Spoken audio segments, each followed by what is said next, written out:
Hey, welcome to the channel. My name is Ahmad, and here we talk about software engineering, tech, and lifestyle in 5 minutes or less. So if that's something that interests you, please consider subscribing. Today we are going to go over the 5 steps to follow to master JavaScript. So let's get started.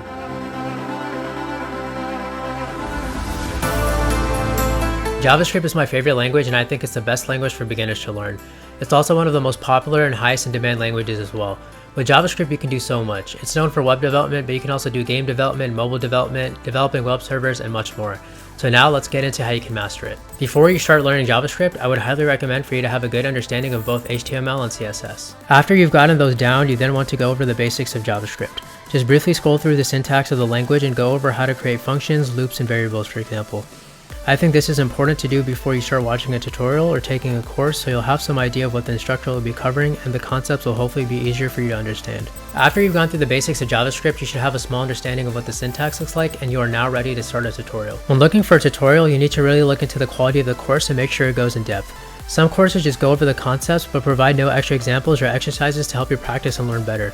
A good tutorial will provide you with exercises and projects to help you better understand what you're learning, as well as provide multiple examples of whatever they are teaching you. Some good JavaScript tutorial recommendations are this one by Codecademy and this one by Cold Steel on Udemy. Go through each and see which type of learning style is better for you, as one is documentation based and the other is video based. For a complete beginner, I'd say go with the course by Cold Steel. You shouldn't wait long to start building projects. I think once you have a decent understanding of JavaScript, start building small things. Building projects helps you understand all the things you're learning in a working application. For me, things like loops on the DOM became easier to understand as I saw how they worked in a real-world app. Some of these topics may seem confusing and unnecessary when learning them on their own, but they'll start to become more clear once you see how they work in an app. As you get more comfortable with JavaScript, you can then move on to some more complex apps to work on. Also check out this Udemy course for great JavaScript project ideas and walkthroughs. Learning data structures and algorithms is very important because it will allow you to get jobs. You most likely will not be using it on the job, but every interview process requires you to solve questions relating to these topics, even some front-end roles. Data structures and algorithms can be tough, especially if you're not coming from a computer science background, so take your time learning it and be patient as it does take time.